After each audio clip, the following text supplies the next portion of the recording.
الحمد لله رب العالمين والعاقبة للمتقين والصلاة والسلام على المرسلين أما بعد. கண்ணியத்திற்குரிய அல்லாஹ்வின் அடியார்களே, அல்லாஹ்வின் தூதர் ஸல்லல்லாஹு அலைஹி வஸல்லம் அவர்களுடைய மதீனத்து வாழ்க்கையின் நபி அவர்களின் கடைசி 5 ஆண்டுகளை நாம் பார்த்து கொண்டிருக்கிறோம். ஹிஜ்ரி 7ஆம் ஆண்டு இந்த தாத்துர் ரிகா என்ற போருக்கு பின்னால் நபி ஸல்லல்லாஹு அலைஹி வஸல்லம் அவர்கள் மீண்டும் இதை முடிவு செய்கின்றார்கள். இதன் அடிப்படையில் நபி அவர்கள் சஹாபாக்களுக்கு அறிவிப்பு செய்கிறார்கள், உம்ராவிற்கு நாம் கிளம்ப வேண்டும். ஹுதைபியாவில் என்னிடத்தில் உடன்படிக்கை செய்த ஒட்டுமொத்த சஹாபாக்களும் இப்போது உம்ராவிற்கு நீங்கள் கிளம்பி வர வேண்டும் என்ற பொது அறிவிப்பை செய்தார்கள். இதற்கு இணங்க 1400 சஹாபாக்களும் மேலும் இவ்வருடம் நபி அவர்களோடு உம்ரா செய்ய வேண்டும் என்ற ஆர்வத்தில் இறங்கிய இன்னும் பல சஹாபாக்களும் பெண்களும் குழந்தைகளும் இல்லாமல் 2000 சஹாபாக்கள் நபி ஸல்லல்லாஹு அலைஹி வஸல்லம் அவர்களோடு சஹாபாக்கள் உம்ரா செய்வதற்காக தயாரானார்கள். ஹிஜ்ரி 7ஆம் ஆண்டு துல்காதா மாதம் நபி ஸல்லல்லாஹு அலைஹி வஸல்லம் அவர்களோடு சஹாபாக்களும் கிளம்பினார்கள். வழக்கம் போல் துல்ஹுலைஃபாவிற்கு சென்று நபி ஸல்லல்லாஹு அலைஹி வஸல்லம் அவர்கள் தங்களுடைய கால்நடைகளுக்கு மாலையிட்டு அடையாளமிட்டு கொண்டார்கள். நபி அவர்களும் குளித்துவிட்டு துல்ஹுலைஃபாவில் இஹ்ராமுடைய நியத்தை செய்து கொண்டு தங்களுடைய ஆடையை அணிந்து கொண்டார்கள். பின்பு அங்கிருந்து தல்பியாவை முழங்கியவர்களாக சஹாபாக்களை அழைத்து கொண்டு சென்றார்கள். நபி அவர்களும் தல்பியா முழங்க சஹாபாக்களும் தல்பியா முழங்கினார்கள். இந்த இடத்தில் ஹிஜ்ரி 6ஆம் ஆண்டு குறைஷிகள் ஒரு ஒப்பந்தம் போட்டிருந்தார்கள். நீங்கள் மக்காவிற்குள் நுழையும் போது சராசரியாக ஒரு பயணி எந்த ஆயுதத்தை வைத்திருக்க வேண்டுமோ அந்த ஆயுதங்களை தவிர வேறு எந்த ஆயுதங்களை நீங்கள் கொண்டு வரக்கூடாது என்ற ஒப்பந்தத்தை அந்த உடன்படிக்கையில் போட்டிருந்தார்கள். ஆனால் நபி ஸல்லல்லாஹு அலைஹி வஸல்லம் அவர்கள் வழியில் வம்பர்கள் இருக்கிறார்கள். குறைஷிகள் எப்போது வேண்டுமானாலும் ஒப்பந்தத்தை முறிப்பார்கள், யூதர்கள் அவர்களுக்கு உதவி செய்வார்கள் என்பதையெல்லாம் கருத்தில் கொண்டு எப்போதுமே ஒரு போருக்கு செல்வதை போன்ற தயாரிப்பில் நபி அவர்களும் சஹாபாக்களும் பலதரப்பட்ட ஆயுதங்களை எடுத்துக்கொண்டுதான் சென்றார்கள். செல்லக்கூடிய வழியில் யஜூஜ் என்று சொல்லக்கூடிய ஒரு இடத்தில் ஒரு பயணி வைத்துக் கொள்ள வேண்டிய அந்த ஆயுதத்தை தவிர ஏனைய எல்லா ஆயுதங்களையும் அந்த இடத்தில் வைத்துவிட்டு அவுஸ் இப்னு கௌலி ரலியல்லாஹு அன்ஹு என்ற சஹாபியை தலைவராக அந்த இடத்தில் போட்டு அவர்களோடு 200 வீரர்களை அந்த ஆயுதங்களை பாதுகாப்பதற்காக நபி ஸல்லல்லாஹு அலைஹி வஸல்லம் அவர்கள் நியமித்துவிட்டு மக்கா நோக்கி புறப்பட்டார்கள். நபி ஸல்லல்லாஹு அலைஹி வஸல்லம் அவர்கள் மக்கா நோக்கி புறப்படக்கூடிய அந்த நேரத்தில் ஆறாவரமாக தல்பியாவை முழங்கியவர்களாக அல்லாஹ்வினுடைய உதவியால் கஅபாவிற்குள் நுழைந்தார்கள், மக்காவிற்குள் நுழைந்தார்கள்.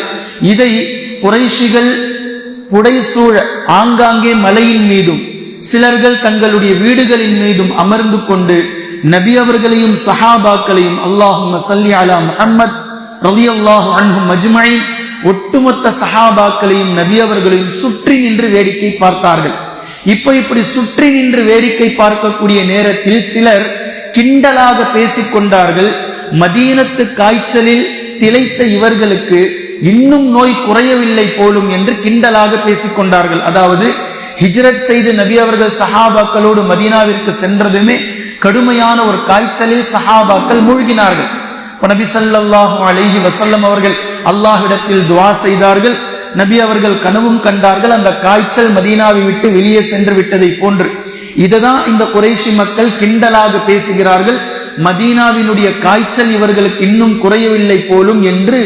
இப்படி கிண்டலாக பேசியதுமே நபி ஸல்லல்லாஹு அலைஹி வஸல்லம் அவர்கள் சஹாபாக்களை அழைத்து வரிசையாக நிறுத்தி தங்களுடைய ஒரு பக்கம் தோள்புஜம் தெரிவதை போன்று நீங்கள் உங்களுடைய மேலாடையை போட்டுக்கொள்ளுங்கள் என்று சொன்னார்கள்.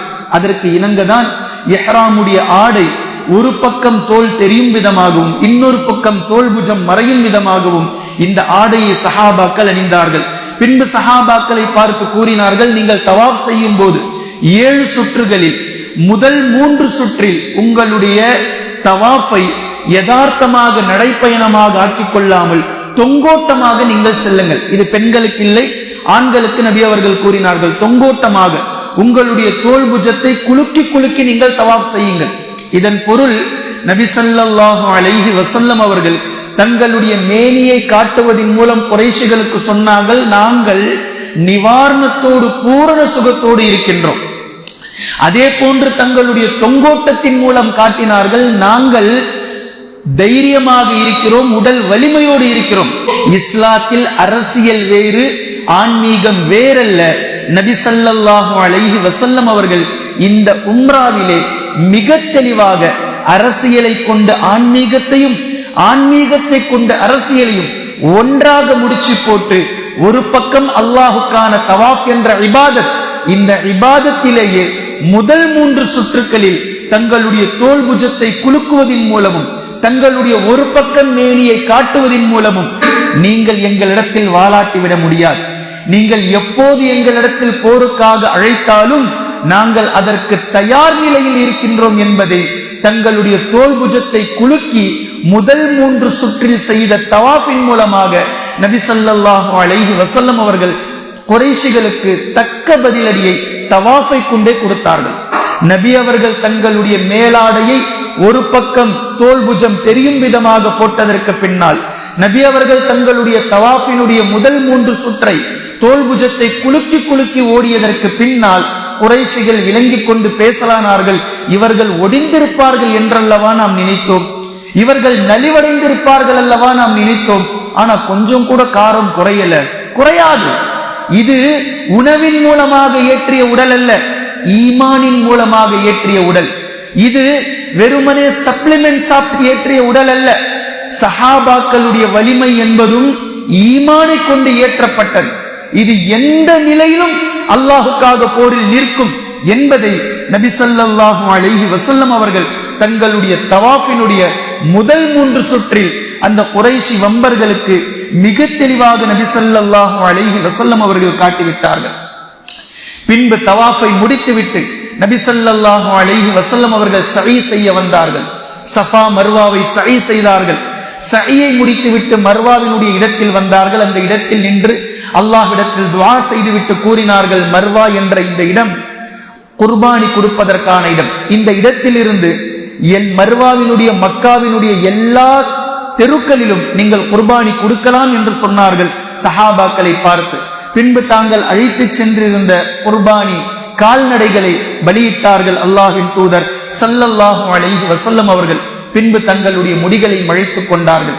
நபி அவர்கள் எப்படி செய்தார்களோ இதே போன்று சஹாபாக்களும் செய்தார்கள். பின்பு இங்கிருந்த சஹாபாக்களில் சிலர்களிடத்தில் அல்லாஹ்வின் தூதர் ஸல்லல்லாஹு அலைஹி வஸல்லம் அவர்கள் கூறினார்கள், இப்போது நீங்கள் யஜூஜ் என்ற இடத்திற்கு செல்லுங்கள், அந்த ஆயுதங்களை நீங்கள் சென்று பாதுகாப்பு பணியில ஈடுபடுங்கள், அவர்களை மக்காவிற்கு அனுப்புங்கள், அவர்கள் வந்து உம்ரா செய்து கொள்ளட்டும்.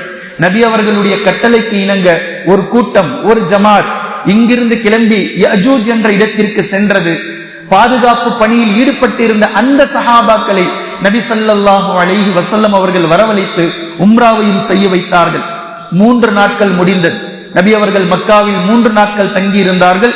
3 நாட்கள் முடிந்ததுமே மறுநாள் காலை அலி இப்னு அபி தாலிப் ரலியல்லாஹு அன்ஹு அவர்களை குறைஷிகள் அழைத்தார்கள்.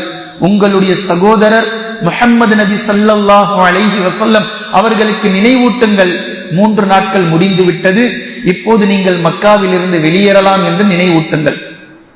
நபி ஸல்லல்லாஹு அலைஹி வஸல்லம் அவர்களும் அதற்காக தயாரானார்கள். மதீனாவிற்கு கிளம்பி செல்லக்கூடிய நேரத்தில் ஹம்சா ரலியல்லாஹு அன்ஹு அவர்களுடைய மகள் ஓடி வந்தார்கள். என்னுடைய தந்தையே, என்னுடைய சிறிய தந்தையே, என்னை விட்டு செல்கிறீர்களா என்று நபி அவர்களையும் அலி ரலியல்லாஹு அன்ஹு அவர்களையும் ஜாஃபர் ரலியல்லாஹு அன்ஹு அவர்களையும் எல்லோரையும் ஒன்றாக சேர்த்த அந்த குழந்தை ஓடி வந்தது அழைத்துக் கொண்டு அலி இப்னு அபி தாலிப் ரலியல்லாஹு அன்ஹு அவர்கள் அந்த மகளை வாரி அணைத்துக் கொண்டு முத்தமழை பொழிந்தார்கள். இதை ஸைத் இப்னு ஹாரிஸா, ஜாஃபர் ரலியல்லாஹு அன்ஹு, அலி இப்னு அபி தாலிப் ரலியல்லாஹு அன்ஹு அவர்கள் 3 சகோதரர்களும் 3 சஹாபாக்களும் இந்த குழந்தையை நான் வளர்ப்பேன் என்று போட்டி போட்டுக் கொண்டார்கள். பின்பு நபி ஸல்லல்லாஹு அலைஹி வஸல்லம் அவர்கள் 3 தோழர்களுக்கும் இடையில் தீர்ப்பளித்தார்கள், இந்த குழந்தை ஜாஃபர் ரலியல்லாஹு அன்ஹு அவர்களிடத்தில் விட்டுவிடுங்கள். ஏனென்றால் இந்த குழந்தையினுடைய தாயும் ஜாஃபர் ரலியல்லாஹு அன்ஹு அவர்களுடைய மனைவியும் சகோதரிகள். இதனால் இந்த குழந்தையை வளர்ப்பதற்கான ஆகச் சிறந்த பொறுப்பு ஜாஃபர் ரலியல்லாஹு அன்ஹு அவர்களை நீங்கள் விட்டுவிடுங்கள் என்று நபி ஸல்லல்லாஹு அலைஹி வஸல்லம் அவர்கள் விட்டுவிட்டார்கள். அதே போன்று இந்த உம்ராவினுடைய பயணத்தில் தான் உம்முல் முஃமினீன் நம்முடைய அன்னை மைமூனா பின் அல் ஹாரிஸ் ரலியல்லாஹு அன்ஹா அவர்களை நபி ஸல்லல்லாஹு அலைஹி வஸல்லம் அவர்கள் திருமணமும் செய்து கொண்டார்கள். பின்பு இந்த உம்ராவை நல்ல முறையில் முடித்துக் கொண்டு நபி ஸல்லல்லாஹு அலைஹி வஸல்லம் அவர்கள் மதீனாவிற்கு திரும்பினார்கள். இந்த உம்ராவிற்கு 4 பெயர்களை வரலாற்றிலே நீங்கள் பார்க்கலாம். உம்ரத்துல் கலா, உம்ரத்துல் கலியா, அதே போன்று உம்ரத்துல் கிசாஸ், உம்ரத்துல் சுல்ஹ் என்று சொல்லக்கூடிய இந்த 4 பெயர்களையும் நீங்கள் பார்க்கலாம். உம்ராவை நல்ல முறையில் முடிந்ததற்கு பின்னால் நபி ஸல்லல்லாஹு அலைஹி வஸல்லம் அவர்கள் மதீனாவிற்கு சென்று தங்களுடைய அழைப்பு பணியை மிக அழகானதாக மீண்டும் தொடங்கினார்கள். இதில் முதலாவதாக இப்னு அபுல் அவுஜா ரலியல்லாஹு அன்ஹு அவர்களுடைய தலைமையில் ஹிஜ்ரி 7ஆம் ஆண்டு துல்ஹஜ்ஜுடைய மாதத்தில் 50 வீரர்களை கொண்டு நபி ஸல்லல்லாஹு அலைஹி வஸல்லம் அவர்கள் சுலைம் படையினர்களிடத்தில், சுலைம் கிளையினர்களிடத்தில் நபி ஸல்லல்லாஹு அலைஹி வஸல்லம் அவர்கள் அனுப்பி வைத்தார்கள். இந்த இடத்தில் கடுமையான போர் நடந்தது. இந்த போருக்கு பின்னால் முஸ்லிம்கள் 2 எதிரிகளை சிறை பிடித்துக் கொண்டு மதீனா திரும்பி வந்தார்கள். அதே போன்று 2வது படை நபி ஸல்லல்லாஹு அலைஹி வஸல்லம் அவர்கள் கஅப் இப்னு உமைர் அல் அன்சாரி ரலியல்லாஹு அன்ஹு இவர்களுடைய தலைமையில் ஹிஜ்ரி 7 ரபியுல் அவ்வலிலேயே குதாஆ கிளையினர்களிடத்தில் 15 தோழர்களோடு அனுப்பி வைத்தார்கள். இவர்களிடத்தில் சொல்லி அனுப்பினார்கள், நீங்கள் இஸ்லாமிய அழைப்பை அவர்களுக்கு கொடுங்கள், அவர்கள் மறுப்பு தெரிவித்தால் நீங்கள் அவர்களோடு சண்டை செய்யுங்கள் என்று சொல்லி அனுப்பினார்கள். அதே போன்று இவர்களிடத்தில் சென்றார்கள். இந்த முஸ்லிம் சகோதரர்கள் அவர்களுக்கு இஸ்லாமிய அழைப்பை கொடுத்தார்கள். ஆனால் அவர்கள் இஸ்லாத்தை ஏற்றுக்கொள்ளாமல் மறுத்து விட்டார்கள். ஒட்டுமொத்த நபர்களுக்கும் சண்டை மூண்டது. இதில் முஸ்லிம்கள் 14 நபர்களும் அல்லது 15 நபித்தோழர்களும் கொல்லப்பட்டு விட்டார்கள், ஷஹீதானார்கள். அதே போன்று அடுத்த படை காலிப் இப்னு அப்துல்லா ரலியல்லாஹு அன்ஹு இவர்களை ஃபதக் என்று சொல்லக்கூடிய யூதர்களோடு ஒப்பந்தம் செய்யப்பட்ட, ஏற்கனவே நம்ம வரலாற்றை பார்த்தோம், அதற்கு பக்கத்தில் இருக்கக்கூடிய ஒரு இடத்தில் பஷீர் இப்னு சஅத் ரலியல்லாஹு அன்ஹு இவர்களுடைய தோழர்கள் கொல்லப்பட்டார்கள். பஷீர் இப்னு சஅத் மட்டும் கடுமையான காயத்தினால் ஃபதக் என்ற கிளையர்களிடத்தில் தங்கி காயம் சரியானதற்கு பின்னால் மதீனாவிற்கு திரும்பி வந்தார்கள் என்பதை நாம் பார்த்தோம் கடந்த 5 நாட்களுக்கு முன்னால். இந்த இடத்திற்கு கொலைக்கு கொலை பழி தீர்ப்பதற்காக நபி ஸல்லல்லாஹு அலைஹி வஸல்லம் அவர்கள் காலிப் இப்னு அப்துல்லா ரலியல்லாஹு அன்ஹு அவர்களுடைய தலைமையின் கீழ் நபி ஸல்லல்லாஹு அலைஹி வஸல்லம் அவர்கள் 200 வீரர்களை கொண்டு அனுப்பி வைத்தார்கள். இங்கு நபி ஸல்லல்லாஹு அலைஹி வஸல்லம் அவர்கள் அனுப்பி வைத்த இந்த படை மிக தெளிவாக அவர்களோடு சண்டையிட்டு அவர்களிடத்தில் இருந்த கால்நடைகளை, அவர்களிடத்தில் இருந்த மிக பொருளாதாரத்தை, கனிமத் பொருட்களை மிக அழகாக எடுத்துக்கொண்டு சஃபர் மாதம் ஹிஜ்ரி 8 வந்து சேர்ந்தது என்பதை வரலாற்றிலே நீங்கள் பார்க்கலாம். அதே போன்று அதற்கு அடுத்ததாக ஷுஜா இப்னு வஹப் அபுல் அஸதி ரலியல்லாஹு அன்ஹு அவர்களுடைய தலைமையில் ஹவாஸின் என்று சொல்லக்கூடிய கிளைஞர்களிடத்தில் முஸ்லிம்களை நபி ஸல்லல்லாஹு அலைஹி வஸல்லம் அவர்கள் அனுப்பி வைத்தார்கள். இப்படி அனுப்பி வைத்ததற்கான மிகப்பெரிய காரணம், இந்த கிளைஞர்கள் முஸ்லிம்களுடைய எதிரிகளுக்கு உதவி செய்து கொண்டிருக்கிறார்கள் என்று நபி ஸல்லல்லாஹு அலைஹி வஸல்லம் அவர்களுக்கு செய்தி கிடைத்தது. இதன் அடிப்படையில் ஹிஜ்ரி 8 ரபியுல் அவ்வல் மாதம் 25 வீரர்களோடு நபி ஸல்லல்லாஹு அலைஹி வஸல்லம் அவர்கள் அனுப்பி வைத்தார்கள். இவர்களோடு நபி ஸல்லல்லாஹு அலைஹி வஸல்லம் அவர்கள் அனுப்பி வைத்த இந்த படை அழகான முறையில் சண்டை செய்து அவர்களை வெற்றி கொண்டு அவர்களிடத்தில் இருந்த கால்நடைகளை எல்லாம் அழைத்து கொண்டு மதீனாவிற்கு வந்து சேர்ந்ததை வரலாற்றிலே நீங்கள் பார்க்கலாம். இப்போது இந்த 4 சிறிய படைகளை உம்ராவிற்கு பின்னால் நபி ஸல்லல்லாஹு அலைஹி வஸல்லம் அவர்கள் அனுப்பி வைத்தார்கள். இதற்கு பின்னால் ஹிஜ்ரி 8ஆம் ஆண்டு மிகப்பெரிய ஒரு போரை முஸ்லிம்கள் சந்தித்தார்கள். ரமலானுடைய பிறை 17 பத்ரை ஒவ்வொரு வருடமும் நாம் நினைவு கூறியிருக்கிறோம் கடந்த 3 வருடங்களாக. இப்போது அதற்கு பதிலாக அதே போன்ற ஒரு நிலையில் இந்த போரை இஸ்லாமிய வரலாற்றில் மிகப்பெரிய போர் இந்த போர். ரோமாபுரியை சுற்றி இருக்கக்கூடிய புஸ்ராவினுடைய அந்த மன்னருக்கு நபி ஸல்லல்லாஹு அலைஹி வஸல்லம் அவர்கள் இஸ்லாமிய அழைப்பு கடிதத்தை கொடுத்து ஒரு சஹாபியை நபி அவர்கள் அனுப்பி வைத்தார்கள்.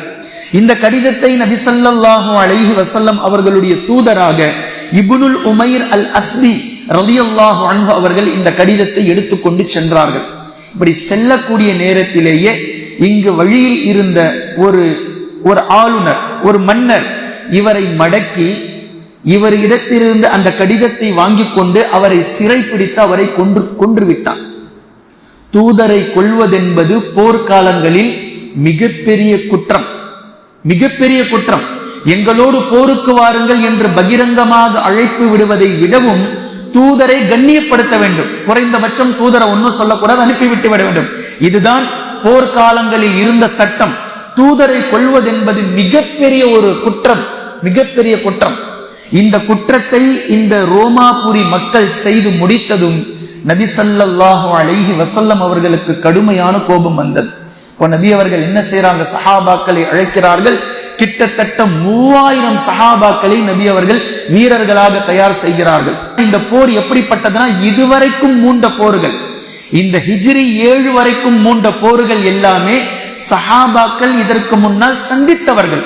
குறைஷிகள், யூதர்கள், கத்பான் கிளையினர்கள், வழிப்பறி கொள்ளையினர்கள், இவர்கள் எல்லாம் சஹாபாக்களோடு ஒரு நேரத்தில் வாழ்ந்தவர்கள். இவர்களோடு நடந்த போர். பட் இந்த போர் எப்படிப்பட்ட போர் என்றால், கிறிஸ்துவ உலகத்தோடு நடக்கக்கூடிய போர். அதாவது இவர்களுக்கும் அவர்களுக்கும் பெரிய சம்பந்தம் இல்லை. அவர்களுடைய கல்ச்சர் வேறு, அவர்களுடைய கால சூழல் வேறு, அவர்களுடைய மதஹபு வேறு, சஹாபாக்களுடைய கொள்கை வேறு, ஒட்டுமொத்தமும் வேறு. இப்போ வெவ்வேறான நபர்களுக்கு இடையில் நடக்கக்கூடிய போர் இதுதான் ஹிஜ்ரி. இந்த 7 வருடங்களில் முதல் போர். இந்த போருக்கு பேர் முஅத்தா போர். அதே நேரத்தில் சஹாபாக்களுக்கும் முஸ்லிம்களுக்கும் மிகப்பெரிய சோதனையாக அமைந்த இந்த போர். இந்த போரை உன்னிப்பா கவனிங்க. நபி ஸல்லல்லாஹு அலைஹி வஸல்லம் அவர்கள் இந்த போர் வீரர்களை தயார் செய்கிறார்கள். 3000 நபர்கள் கொண்ட சஹாபாக்களை கட்டமைக்கிறார்கள். பின்பு இந்த போருக்கான தளபதிகளாக ஸைத் இப்னு ஹாரிஸா ரலியல்லாஹு அன்ஹு அவர்களை அழைக்கிறார்கள். ஸைத் இப்னு ஹாரிஸா நபி ஸல்லல்லாஹு அலைஹி வஸல்லம் அவர்கள் சொல்லும் போதே இப்படி கூறினார்கள், ஸைத் இந்த போரிலே கொல்லப்பட்டு விட்டால், ஸைத் தளபதி, ஸைத் ரலியல்லாஹு அன்ஹு அவர்கள் கொல்லப்பட்டு விட்டால் அவர்களுக்கு பின்னால் அப்துல்லா ஜாஃபர் ரலியல்லாஹு அன்ஹு அவர்கள் படையை தளபதியாக தலைமை தாங்கட்டும். ஜாஃபர் இப்னு அபி தாலிப் ரலியல்லாஹு அன்ஹு அவர்கள் கொல்லப்பட்டு விட்டால் அப்துல்லா இப்னு ரவாஹா ரலியல்லாஹு அன்ஹு அவர்கள் போரை தலைமை தாங்கட்டும். இப்படி சொல்லும் போதே எப்படி இருக்கு, ஒரு படை தளபதி என்று நபி அவர்கள் அழைத்து உட்கார வச்சுட்டு ஸைத் ரலியல்லாஹு அன்ஹு அவர்கள் இந்த 3000 நபர்களுக்கு தளபதி என்று கொடியை கொடுத்து விட்டு, வெள்ளை கொடியை நபி ஸல்லல்லாஹு அலைஹி வஸல்லம் அவர்கள் கொடுத்தார்கள். கொடுத்து விட்டு தளபதியாக இருக்கும் இவர் ஸைத் கொல்லப்பட்டு விட்டால் ஜாஃபர் தலைமை தாங்கட்டும், ஜாஃபர் கொல்லப்பட்டு விட்டால் அப்துல்லா இப்னு ரவாஹா ரலியல்லாஹு அன்ஹு மஜ்மஈன் அவர் தலைமை தாங்கட்டும் என்று நபி ஸல்லல்லாஹு அலைஹி வஸல்லம் அவர்கள் கூறுகிறார்கள். கூறும்போதே எப்படி இருக்கின்றது சொல்றான். பின்பு நபி ஸல்லல்லாஹு அலைஹி வஸல்லம் அவர்கள் போர் படையை தயார் செய்துவிட்டு ஒட்டுமொத்த 3000 வீரர்களையும் நபி அவர்கள் அழைத்து கொண்டு செல்கிறார்கள். கூட்டுக்கிட்டு போறாங்க, வழி அனுப்ப போறாங்க. சஹாபாக்களோடு நபி ஸல்லல்லாஹு அலைஹி வஸல்லம் அவர்களோடு ஏனைய சஹாபாக்களும், போருக்காக செல்லாத சஹாபாக்களும் அவர்களோடு செல்கிறார்கள்.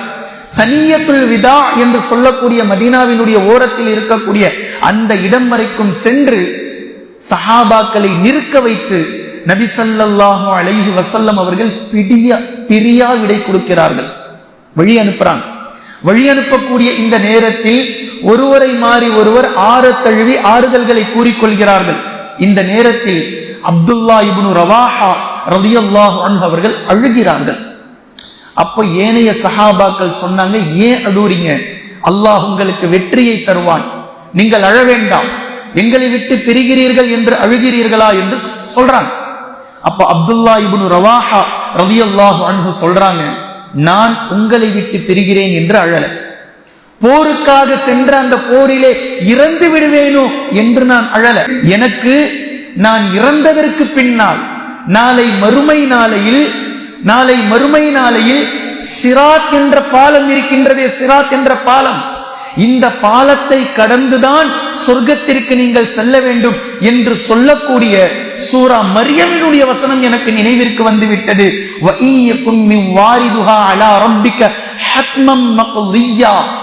இந்த பாலத்தை தாண்ட வேண்டும் என்பதை அல்லாஹு தஆலா ஒட்டுமொத்த நபர்களின் மீதும் விதியாக்கி விட்டான், நபிமார்களுக்கும். இப்ப இந்த சஹாபியினுடைய கவலைய அங்கிருந்து மறுபடியும் நீங்க மெர்ஜ் பண்ணி பாருங்க. நபி அவர்கள் சும்மா ஒரு வார்த்தை சொல்ல மாட்டாங்க. ஜயீத் கொல்லப்பட்டால் ஜாஃபர் தலைமை தாங்கட்டும், ஜாஃபர் கொல்லப்பட்டால் அப்துல்லா இப்னு ரவாஹா தலைமை தாங்கட்டும். இந்த இடத்தில் அப்துல்லா இப்னு ரவாஹாவிற்கு மிக தெளிவாக தெரிந்துவிட்டது, இந்த போரில் நாம் ஷஹீதாவும், இந்த போர் தான் நம்முடைய கடைசி தினம் அப்படின்றத தெளிவா விளங்கிட்டாங்க. எவ்வளவு தெளிவு பாருங்க. இப்ப இந்த இடத்தில் இவர்களுக்கு பயம் மறுமை பற்றியது. இந்த போரிலே நாம் ஷஹீதாக்கப்பட்டதற்கு பின்னால் அவங்களுக்கு பெருமை இல்ல பாருங்க. நபி அவர்கள் அனுப்பி வைக்கிறாங்க, போரில ஷஹீதாவும் என்ற சுப செய்தி சொல்லி அனுப்புறாங்க.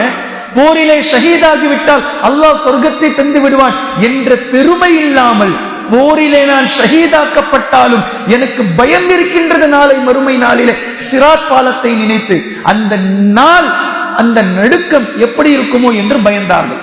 எவ்வளவு பெரிய தக்வா. பின்பு சஹாபாக்கள் எல்லாம் அவர்களுடைய கண்ணீரை துடைத்து ஆறுதல் தருகிறார்கள். நீங்கள் ஜெயிப்பீர்கள், நீங்கள் வெற்றி கொள்வீர்கள், அல்லாஹ் உங்களுக்கு வெற்றியை வழங்குவான் என்று ஆறுதல் கூறிய பின்பும் கூட அந்த சஹாபி ஒரு கவிதையை படிக்கின்றார்கள். அந்த கவிதை தனது மறுமை நாளை நினைத்து அல்லாஹு தஆலா தனக்கு வெற்றி தர வேண்டும், நாளை மறுமையில் அல்லாஹ் எனக்கு அவனுடைய மன்னிப்பை தர வேண்டும், அவனுடைய பொருத்தத்தை தர வேண்டும் என்ற அடிப்படையில் ஒரு கவிதையை படிக்கின்றார்கள். இந்த கவிதைக்கு பின்னால் நபி ஸல்லல்லாஹு அலைஹி வஸல்லம் அவர்கள் செல்லக்கூடிய 3000 நபர்களுக்கு சில அறிவுரைகளை வழங்குகின்றார்கள்.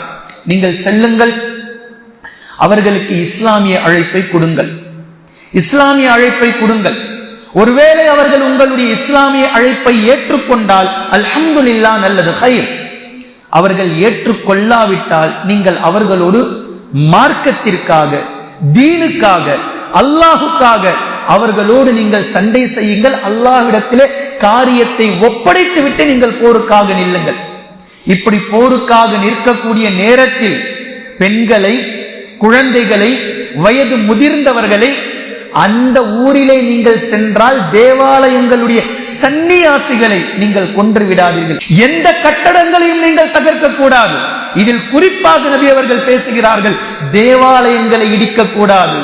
மஸ்ஜிதுக்கு நேர்முரணாக இணை கற்பித்தல் வைக்கக்கூடியது தேவாலயங்கள், இடிக்க கூடாது. அது புனித ஸ்தலம் அவர்களுக்கு, அதை நாம் மதிக்க வேண்டும், இடிக்க கூடாது. போர்க்களத்தில் எதிரிகளாக சண்டையிடுவதற்காக வரக்கூடிய ராணுவர்களோடு மட்டும்தான் நம்முடைய இலக்கை தவிர பணிபவனை கைது செய்து ஓரமாக வையுங்கள். பேரித்த மரங்கள் உட்பட எந்த மரத்தையும் நீங்கள் நாசம் செய்யக்கூடாது. சொல்லுவாங்களா யாராவது? என்ற இந்த உபதேசத்தை செய்து நபி ஸல்லல்லாஹு அலைஹி வஸல்லம் அவர்கள் இந்த 3000 நபர்கள் கொண்ட முஸ்லிம் படையை நபி ஸல்லல்லாஹு அலைஹி வஸல்லம் அவர்கள் துஆ செய்து வழி அனுப்பி வைக்கிறார்கள். இந்த படை ஹிஜாஸினுடைய வடப்புறமாக ஷாம் வழியாக சென்று ஷாம் நாட்டை நோக்கிய இடத்தில் மஆன் என்று சொல்லக்கூடிய அந்த இடத்தில் சென்று தங்குகின்றது. பொதுவாகவே ஒரு ராணுவ படை செல்ல செல்ல அதற்கு முன்னால் அவர்களுடைய ஒற்றர்கள் சென்று சென்று செய்திகளை அறிந்து வருவார்கள். இது வழக்கம். இந்த மஆன் என்ற இடத்தில் 3000 ராணுவ படை, முஸ்லிம்களுடைய படை தங்கி இருக்கும் போது அதிர்ச்சி ஊட்டக்கூடிய ஒரு தகவலை ஒற்றர்கள், இஸ்லாமிய ஒற்றர்கள் எடுத்து வருகிறார்கள். ரோமிலிருந்து மன்னன் 1,00,000 நபர்களை அழைத்துக் கொண்டு நமக்கு பக்கமாக இந்த இடத்தில் வந்து நிற்கிறான். மேலும் அதிர்ச்சியூட்டும் அடுத்த செய்தி, இன்னும் சில கிளைகளையும் அழைத்துக் கொண்டு இன்னும் 1,00,000 நபர்களை அழைத்துக் கொண்டு வந்து நிற்கப் போகின்றான். மொத்தம் எத்தனை பேரு? 2,00,000 வீரர்கள். இங்க முஸ்லிம்கள் 3000 பேர். இதைத்தான் நான் சொன்னேன், பத்ரை போன்றது இந்த போர். பத்ரோடு இதை ஒப்பிட முடியாவிட்டாலும், அது வேறு இது வேறு என்றாலும் நினைத்து பாருங்கள். 1000 நபர்கள் பத்ரிலே எதிரிகள், 300 சொச்சம் நபர்கள் சஹாபாக்கள். ஒவ்வொரு நபர்களுக்கும் 3 நபர்கள் எதிரிகள் வீதம் மோத வேண்டும். இந்த இடத்தில் 2,00,000 எதிரிகள், 3000 நபர்கள் சஹாபாக்கள். ஒவ்வொரு நபர்களும் சராசரியாக 66 எதிரிகளை வீழ்த்தினால் தான் வெற்றி பெற முடியும். இந்த அதிர்ச்சியூட்டக்கூடிய இந்த செய்தியை கேட்டுக்கொண்டு சஹாபாக்கள் அதே இடத்தில் மஷூரா செய்கிறார்கள். 2 நாட்கள் கழிந்தது. இந்த மஷூராவில் நபி அவர்களுக்கு கடிதம் எழுதி அனுப்பலாம். நபி ஸல்லல்லாஹு அலைஹி வஸல்லம் அவர்கள் நமக்கு கூடுதலாக சஹாபாக்களை அனுப்பி வைப்பார்கள், அல்லது வேறு ஏதேனும் ஒரு யோசனையை கூறுவார்கள் என்று கடிதங்கள் அனுப்பலாம் என்று முடிவு செய்யப்படுகின்றது. இந்த நேரத்தில் அப்துல்லா இப்னு ரவாஹா, யார் அழுதாரோ அதே சஹாபி அப்துல்லா இப்னு ரவாஹா ரலியல்லாஹு அன்ஹு அவர்கள் இந்த யோசனையை மறுக்கிறார்கள். தேவையில்லை, இது நாள் வரையிலும் நாம் மோதிய படைகளோடு நாம் மோதினோமே, பத்ரு, உஹது, அஹஸாப், ஹந்தக், இந்த பனு குறைலா போர்கள், சிறிய படைகள் எல்லாவற்றிலும் நாம் மோதிய இந்த இடம் நம்முடைய நிலை, நம்முடைய ஆயுதங்களை கொண்டு நாம் மோதினோமா? கேள்வி எழுப்புறாங்க. நம்முடைய ஆயுதங்களை கொண்டு நாம் மோதினோமா? எதிரிகளிடத்தில் இருக்கக்கூடிய ஆயுதங்கள் மிகப்பெரியது, நம்மிடத்தில் இருந்தது ஒன்றும் இல்லை. உடைந்து போன வாட்கள், வளைந்து போன ஈட்டிகள், துருப்பிடித்த கேடயங்கள், ஒன்றுமில்லாத குதிரையினுடைய கடிவாளங்கள், இதை வைத்துக் கொண்டுதானே நாம் மோதினோம். நம்முடைய ஆயுதங்கள் எப்படி இருந்தது? சரி, நம்முடைய ஆற்றலை கொண்டு நாம் மோதினோமா? என்ன ஆற்றல் நம்மிடத்தில், என்ன ஆற்றல் இருக்குது நம்ம கிட்ட? எதை கொண்டு நாம் மோதினோம்? நம்முடைய எண்ணிக்கையை கொண்டு நாம் மோதினோமா? நம்முடைய எண்ணிக்கை என்ன? எதிரிகளுடைய எண்ணிக்கை என்ன? அஹஸாபிலே 14,000 நபர்கள். இங்க ஒட்டுமொத்தமாக சேர்த்து 4,000 பேர் கூட இல்லை. 14,000 நபர்கள் அந்த கணவாய் வழியாக உள்ளே புகுந்திருந்தால் மதீனாவே ஒன்றும் இல்லாமல் போயிருக்கும். நம்முடைய ஆற்றலை கொண்டும் நாம் மோதல, நம்முடைய எண்ணிக்கையை கொண்டும் நாம் மோதல, நம்முடைய ஆயுதங்களை கொண்டும் நாம் மோதல. நாம் எதிரிகளோடு மோதியதெல்லாம் ஈமானை கொண்டு மோதி இருக்கின்றோம். இந்த தீனுக்காக, மார்க்கத்தின் மீது நாம் வைத்திருக்கக்கூடிய, அல்லாஹ்வின் மீது கொண்டிருக்கக்கூடிய நம்பிக்கையை கொண்டு நாம் மோதி இருக்கிறோம். ஏன் இப்போது அந்த நம்பிக்கை இழக்கிறீர்கள்? கேட்கிறாங்க கேள்வி. மோதினால் வெற்றி, இல்லை என்றால் ஷஹீத், அவ்வளவுதானே. இதை எதிர்பார்த்து தானே வந்திருக்கின்றோம். வீரமரணம் அடைந்தால் அல்லாஹ்விடத்தில் சொர்க்கம் உண்டு, மன்னிப்பு உண்டு, பொருத்தம் உண்டு என்பதை நினைத்துத்தானே வந்திருக்கிறோம். இப்போ ஏன் கடிதம் எழுதலான்னு நினைக்கிறீங்க? கிளம்புங்க. இந்த வீர உரைக்கு பின்னால் 3000 நபர்களும் தயாராகிவிட்டார்கள். அவர்கள் 2 லட்சம் மக்கள் எதிரிகளிலே தயாராகி இருந்தார்கள். பின்பு இவர்கள் முன்னோக்கி சென்று மீண்டும் ஒரு இடத்திற்கு பின்னோக்கி வந்த ஒரு இடம்தான் முஅத்தா என்ற இடம். இந்த இடத்தை தங்களுக்கு சாதகமாக தயாராக்கி கொண்டார்கள். முஅத்தா என்ற பிட்ச், இந்த இடத்துல தான் போர் நடக்கணும். களத்தை தயார் செய்து கொண்டார்கள். இந்த களத்தை தயார் செய்யும் போது ஸைத் இப்னு ஹாரிஸா 3000 நபர்களுக்கு படை தளபதியாக இருந்த ரலியல்லாஹு அன்ஹு அவர்கள், வலது பக்கத்திற்கு குத்பா இப்னு கதாதா ரலியல்லாஹு அன்ஹு அவர்களை தளபதியாக நியமித்தார்கள். இடப்பக்கத்துக்கு உபாதா இப்னு மாலிக் ரலியல்லாஹு அன்ஹு அவர்களை தளபதியாக நியமித்தார்கள். போர் தொடங்கியது. மிகப்பெரிய போர். நினைச்சு பார்க்க முடியுதா? 2 லட்சம் மக்களோட 3000 நபர்கள் இறங்கி சண்டை போடுறாங்க அப்படின்னா எப்படி சஹாபாக்கள் சண்டை போட்டிருப்பாங்க? தங்களுடைய வீரத்தை எப்படி வெளிப்படுத்தியிருப்பார்கள்? இந்த 3000 நபர்களுடைய தளபதி ஸைத் இப்னு ஹாரிஸா ரலியல்லாஹு அன்ஹு எதிரிகளுடைய படைக்குள் புகுந்து, தேனியை போன்று புகுந்து சண்டையிட்டார்கள். எதிரிகளுடைய தலைகளை கொய்தார்கள். அவர்களுடைய உடலில் இருந்து குதிரையில் அமர்ந்திருந்தவர்கள் குதிரையில் இருந்து இறங்கி சரமாரியாக வெட்டி வீழ்த்தினார்கள். அல்லாஹுக்காக, அல்லாஹுடைய பாதையில் உயிர் சென்றாலும் பிரச்சனை இல்லை. தன்னுடைய ஈமானை அல்லாஹ்விடத்தில் நான் வெளிப்படுத்தியாக வேண்டும், தன்னுடைய தக்வாவை அல்லாஹுக்காக நான் வெளிப்படுத்தி காட்ட வேண்டும் என்பதில் முளைத்த வீரம் இந்த வீரம். இதற்கு முன்னால் யார் நிற்க முடியும்? 2 லட்சம் ஃபிரௌன்கள் நின்றாலும் இந்த ஈமான் தாக்கு பிடிக்கும். அப்படிப்பட்ட ஈமான் ஸைத் இப்னு ஹாரிஸா ரலியல்லாஹு அன்ஹு அவர்கள் வெட்டி சாய்க்கிறார்கள் வீரர்களை.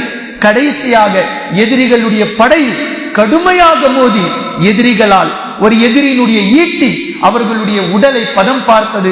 ஷஹீதாக்கப்பட்டார்கள். இன்னா லில்லாஹி வ இன்னா இலைஹி ராஜிஊன். அல்லாஹ்வுடைய பாதையில் பொருந்திக் கொள்ளப்பட்டார்கள். பின்பு அவர்களுடைய கொடியை நபி ஸல்லல்லாஹு அலைஹி வஸல்லம் அவர்களுடைய சொல்லுக்கு இணங்க ஜாஃபர் இப்னு அபீ தாலிப் ரலியல்லாஹு அன்ஹு அவர்கள் கொடியை ஏந்தினார்கள். சரமாரியாக எதிரிகளை பிச்சு வீழ்த்தினார்கள். நிற்க முடியல, தாங்க முடியல எதிரிகளால். நான் சராசரியாக ஒவ்வொரு நபர்களும் 66 நபர்களை மோத வேண்டும் என்று கூறினேன். இவர்களுடைய ஆரம்பமான இந்த தளபதிகளுடைய வீரம் கிட்டத்தட்ட 200-300 நபர்களை வெட்டி வீழ்த்திருப்பார்கள். ஒவ்வொரு சஹாபாக்களும் ஜாஃபர் பின் அபீ தாலிப் ரலியல்லாஹு அன்ஹு அவர்கள் தங்களுடைய வாளை சுழற்றிக் கொண்டிருக்கிறார்கள். அந்த போர்க்களத்திற்கு இடையில் வலது கை வெட்டப்பட்டது. அல்லாஹ்வுடைய பாதை. கொடியை இடது கையால் பிடித்துக் கொண்டு போர் செய்தார்கள். இடது கையும் வெட்டப்பட்டது. பின்பு தங்களுடைய தோல் புஜத்திலே கொடியை தாங்கிக் கொண்டு போர் செய்து கொண்டிருக்கிறார்கள். பின்பு அவர்களுடைய உடல் இரண்டாக பிளக்கப்பட்டது. ஹதீஸில் இப்னு உமர் ரலியல்லாஹு அன்ஹுமா கூறினார்கள், போர்க்களம் முடிந்ததற்கு பின்னால், இந்த போர்ல இப்னு உமர் ரலியல்லாஹு அன்ஹுமாவும் இருக்கிறாங்க. போர் முடிந்ததற்கு பின்னால் ஜாஃபர் பின் அபீ தாலிப் ரலியல்லாஹு அன்ஹு அவர்களுடைய உடலை நாங்கள் எடுத்தோம். 90 காயங்கள் உடலிலே, 90 காயங்கள். உடல் இரண்டாக பிளக்கப்பட்டு இருந்தது. 2 உடலா இருந்தது. கை தனியாக, கால் தனியாக, தலை தனியாக, ஒட்டுமொத்தமும் துண்டு துண்டாக இருந்தது. பலதரப்பட்ட ஈட்டிகளுடைய குத்தல்களையும் காயங்களையும் அவர்களுடைய உடலிலே நாங்கள் பார்த்தோம். எப்படி பாருங்க, ஜாஃபர் பின் அபீ தாலிப் ரலியல்லாஹு அன்ஹு அவர்களுக்கு பின்னால் அந்த கொடியை அப்துல்லாஹ் இப்னு ரவாஹா ரலியல்லாஹு அன்ஹு அவர்கள் கொடியை ஏந்துகின்றார்கள். நபி அவர்களுடைய சொல்லுக்கு இணங்க போர் சூடு பிடிக்கின்றது.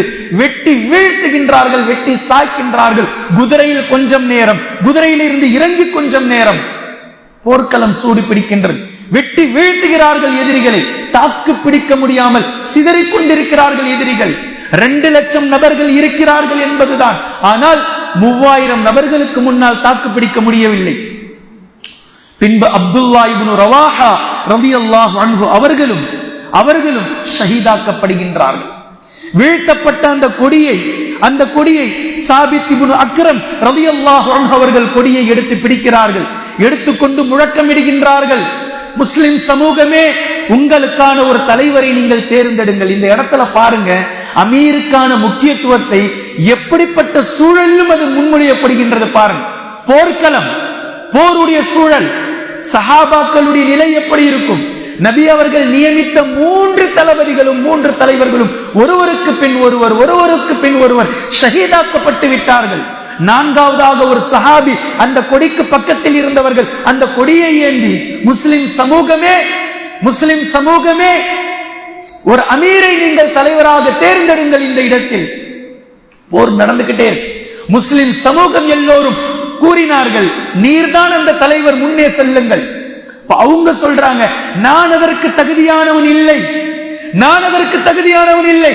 பின்பு அந்த கொடியை காலித் பின் வலீத் ரலியல்லாஹு அன்ஹு அவர்கள் கொடியை பிடிக்கின்றார்கள். ஒட்டுமொத்த முஸ்லிம் சமூகமும் அதை ஏற்றுக்கொண்டது. காலித் பின் வலீத் ரலியல்லாஹு அன்ஹு அவர்கள் தன்னுடைய ஒட்டுமொத்தமான வீரத்தை அந்த போரிலே வெளிப்படுத்தினார்கள். அவங்களே சொல்றாங்க, என்னுடைய 9 வாள்கள் உடைந்தது அந்த போரிலே. 9 வாள் உடைந்தது.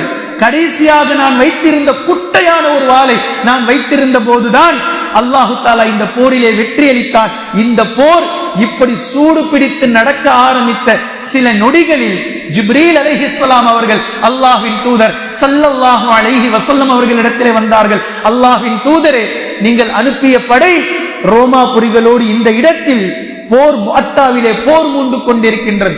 நபி அவர்கள் இங்கிருந்து துஆ செய்து கொண்டிருந்தார்கள். ஒருவருக்கு பின் ஒருவர் அங்கு என்ன நடக்கின்றதோ அதை இந்த இடத்தில் அமர்ந்து கொண்டு நபி அவர்கள் சஹாபாக்களுக்கு புரிய வைத்துக் கொண்டிருந்தார்கள். கடைசியாக கூறினார்கள், இப்போது இந்த படையினுடைய தளபதியாக வாள் ஏந்தி இருக்கிறார் அல்லாஹ்வினுடைய வாளில் ஒருவர் என்று கூறினார்கள். இந்த போருக்கான தளபதியாக வாள் ஏந்தி இருக்கிறார் அல்லாஹ்வினுடைய வாட்களில் ஒருவராக வாளாக இருப்பவர் இந்த போரிலே வாள் ஏந்தி இருக்கிறார், அல்லாஹ் அவரை கொண்டு வெற்றியளிப்பான் என்று கூறினார்கள்.